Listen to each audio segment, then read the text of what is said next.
What's happening, y'all? Welcome inside the Fantasy Stock Exchange. Bush coming at you solo today to break down a common mistake that I've seen for a number of years with the fantasy football space, and a mistake that I kind of wanted to address in this video. So today we're going to test the notion that you can't win your fantasy drafts in the first few rounds, but you can lose it. And I've heard this, narrative, this common jargon from many fantasy analysts and, podcasts over the years. And I wanted to test if it's actually true. And in my opinion, it is not. So we're going to kind of dive deep into that notion in today's video. So if you guys enjoyed this video, like the video, comment any of your thoughts down below, subscribe to the channel if you are new. I can see on the back end, 65-70% of you guys that watch these videos are not subscribed.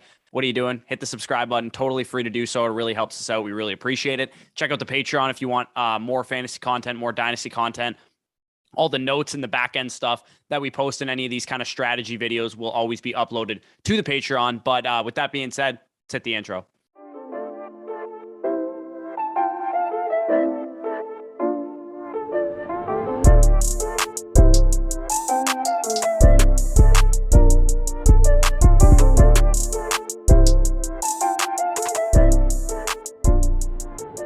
Okay, so from now to the rest of the summer, basically, we're going to make Fridays strategy Fridays. And we're going to talk about, a strategy macro related video on Fridays, because I think a lot of this stuff is really, really important. And I know, many of you guys want to hear about player analysis and what players that we're into this year. But on this channel, it says right in our link that we're not here to tell you just who to draft. We're here to educate you and help you become a better fantasy player. And that starts with myself as well, because I'm typically just sharing research and sharing findings with you guys. So today's topic on this video is the notion that you should draft somebody because they're safe, and specifically at the running back position, because if you draft a safe running back like Nick Chubb, for example, he won't kill your fantasy team, right? He might not win you the league necessarily, but you can make up for it in other areas of your draft.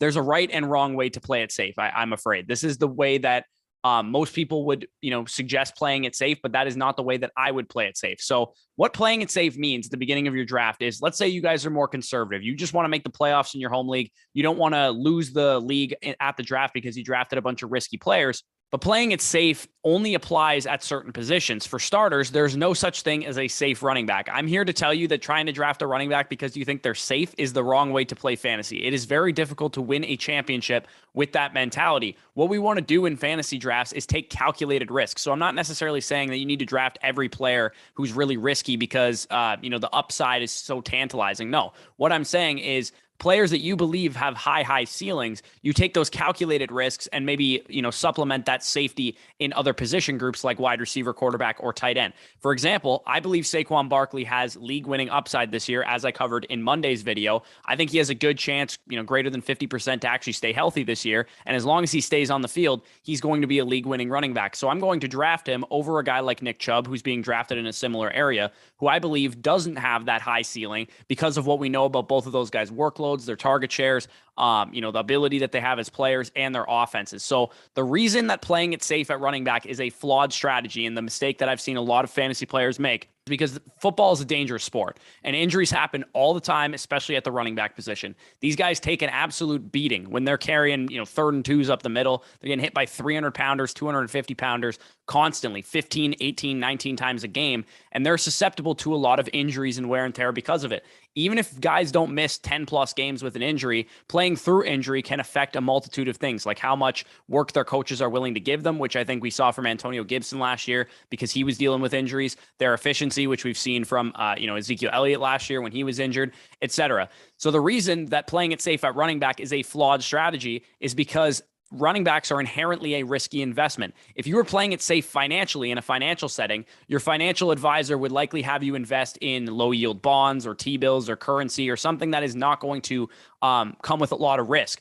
However, the running back position, no matter how safe they seem, are like a volatile startup that your crazy uncle told you about. They're not safe investments. They could hit big, but they're not safe investments. So if any running backs feel safe, they're not actually safe because inherently all running backs are injury prone. So I tweeted this out today, but I wanted to prove it 100%. So I spent pretty much most of the day researching this. We know that running backs are more susceptible to injuries inherently. We've heard it from doctors. We've heard it from, stats in the past. I went back and looked at the top 20 running backs in ADP. And the reason I looked at the top 20 is because I'm testing the notion that you can't win your fantasy draft in the early rounds, but you can lose it. And again, I'm here to tell you that you absolutely can win and lose your fantasy draft in the first couple rounds before each season. So I tested the top 20 running backs in ADP versus the top 20 wide receivers in ADP and compared how many games each position missed. And as you guys can see on the screen, we have the top 20 running backs in ADP on the left, top 20 wide receivers in ADP on the right, going back to the year 2015. And in each category, you can see the average games missed of those 20 running backs and 20 wide receivers that year in ADP.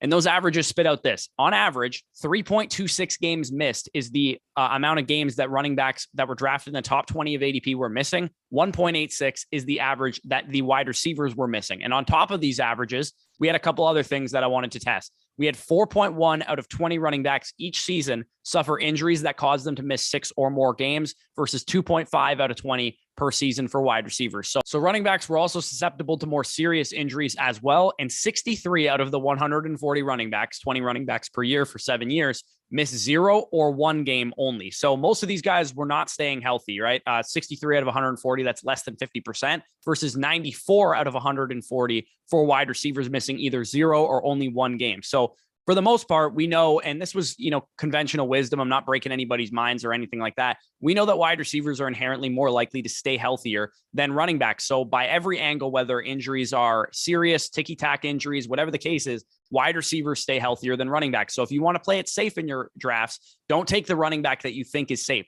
Just draft a similarly ranked wide receiver in the early rounds. And most importantly, only take the risk on running backs when the upside is mind-blowing fantasy numbers, 18 plus, 20 plus, 22 plus PPR points per game. And to go back to another financial example, it would be like if I was telling you, hey, I have a really risky stock, but the upside is only a 3% rate of return. You'd probably laugh in my face if I was your financial advisor versus if I said, hey, I got a risky stock for you. The upside is 30% rate of return, but you're a lot more likely to take that risk because the upside is so high. That's how you want to approach running backs in the early rounds of your draft. So if you're drafting a running back in the first 4 rounds, you want to be certain that that guy has a high ceiling for one of the following paths that I outlined in Monday's video, and you can go check that out, and I'll have that, linked in the cards or something like that. So early on in drafts, the running back strategy that I have adopted as a fantasy player is go big or go home. What I mean by that is there is a scenario I can reasonably paint where a player's range of outcomes can lead them to an 18 plus, 20 plus, 22 plus PPR point per game scorer, then they're worth that risk that I'm taking by drafting a running back early. Now, to illustrate my point further, I've pulled best ball win rates from RotoViz since 2015. And the goal of this was to determine how many running backs and wide receivers were providing an advantage to the person that drafted them. And the criteria for this is 8.3% win rate. And what 8.3% represents is in a standard 12-man league, you have a 1 in 12 chance of winning the championship. Stands to reason.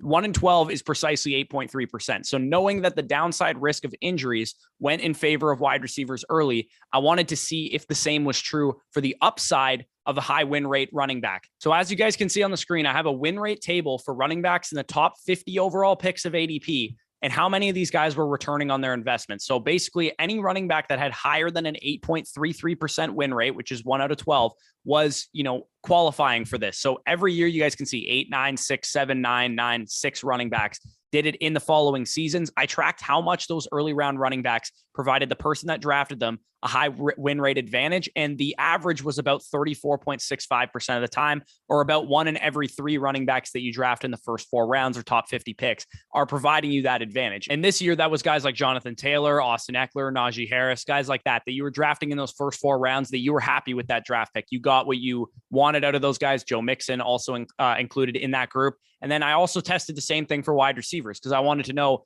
okay, running backs are hitting at about a 1 in 3 rate in the top 20 overall picks of ADP. How much were wide receivers hitting? Should we be prioritizing wide receivers because they hit at a higher rate, or are they not hitting at as high of a rate? So the win rate table for wide receivers also on the screen right now. In the top 50 of ADP, you guys can see that the percentages are much higher. And in fact, the average was about 1 in every 2 wide receivers hitting in the top 50 picks of ADP, which yielded better results than the running back position. So again, to the point of this video, both from an injury risk standpoint and an overall win rate, what they're providing to your team, the wide receiver position is much safer to draft in the early rounds than the running back position. Now, this isn't to say that I'm, some huge zero RB guy, because I do like drafting running backs early. I like getting anchor running backs, whether it's 1 or 2 in the first 4 rounds of my drafts. But the point of this video is to stop you from making the mistake of drafting guys like Nick Chubb, guys that don't have high ceilings, to the point that, you're drafting them just because you need to fill out your running back slot. Also, guys like Aaron Jones, who I know most of you guys disagree with based on the feedback that I got